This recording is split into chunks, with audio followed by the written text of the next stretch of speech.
Hey, Facebook Live. Good morning, Facebook. How are you today? I'm with Cody today. Many of you know Cody from the restaurant here. But Cody also brews beer, too, up at Great Life Brewing in Kingston.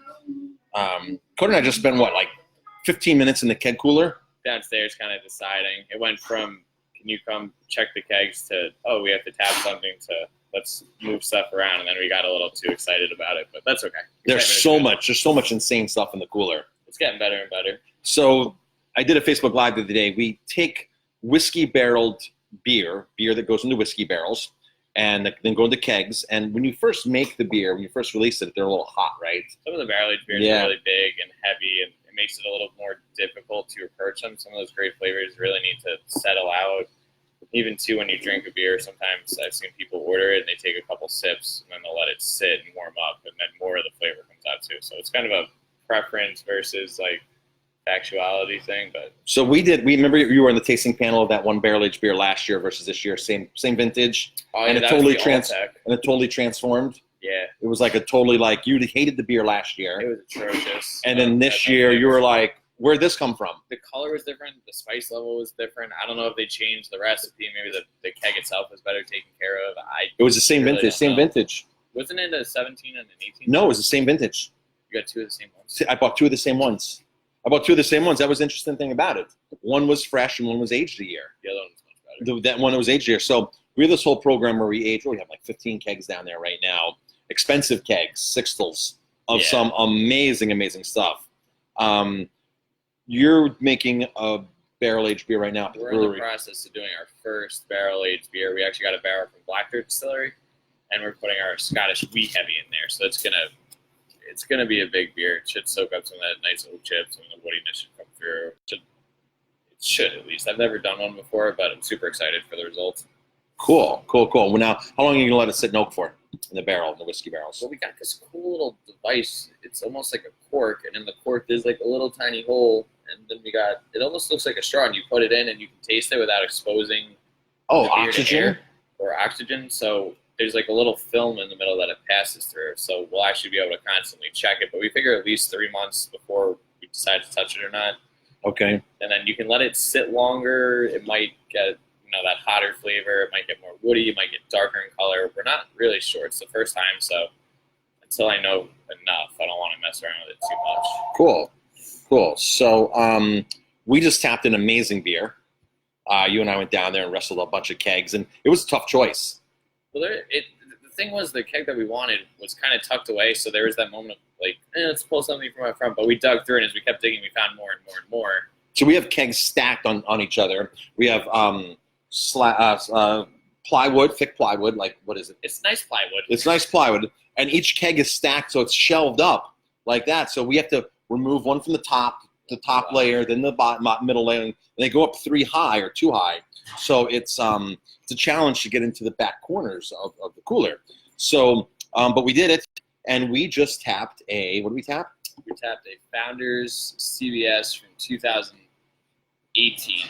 And a lot of the reason that we decided to do that was that the new barrels just came out like maybe this week or last week. So we thought, you know what, everyone's going to taste the new one. It'd be cool if they could come here, try the older one first, and then as they go out, they may find actually like, wow, the older one is better. It has more flavor. We have bottles from 2 years ago. This keg's from a year ago, and we have the current keg, which we're not going to tap for another year. It's going to age.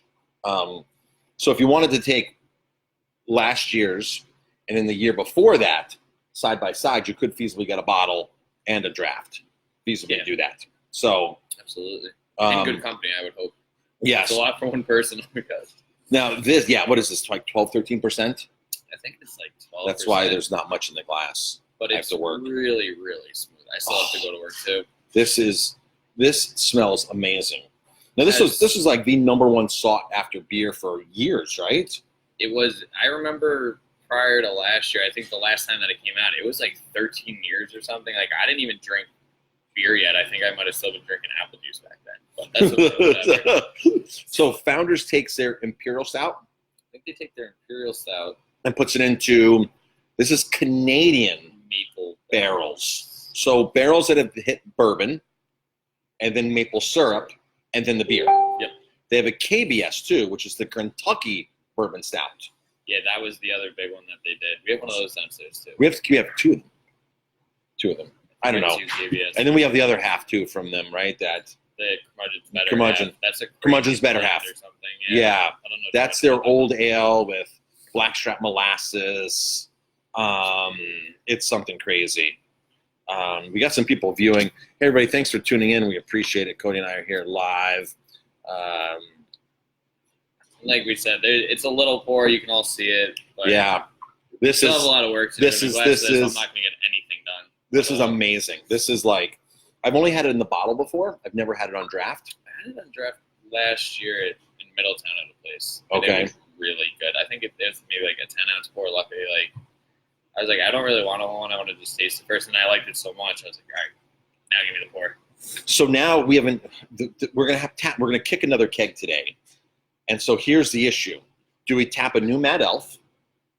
Do we tap a 1-year-old Captain Lawrence? What's it called?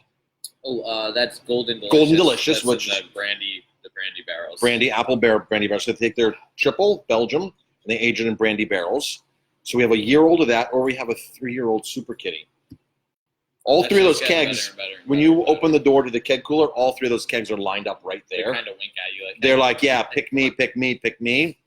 Maybe we should do a little survey or something fun to pick. See if we can let Facebook pick. Yeah. See what they want to do, and then maybe put out. Maybe if we get 10, 15, 20 people to tell us what they think, maybe we can get everybody in at the same time and put them all side by side and see what happens. It could be a lot of fun.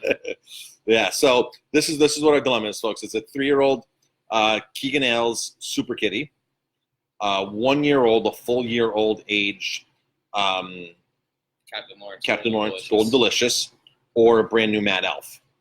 The Mad Elf has not seen a barrel, and nor has the Captain Lawrence. The Super Kitty. Super Kitty has not seen a barrel. And the Mad Elf comes out once a year. I think we put it on every year. We do. So we've had it every year for like 8-9 years or something. It smells like holidays. There's some honey in there, some cherries, some other spices. It's super good. They do have a barrel aged version that we have in bottles. Those are a year old. We have those. Cru? That's a Grand Cru. Those are barrel aged, I believe, right?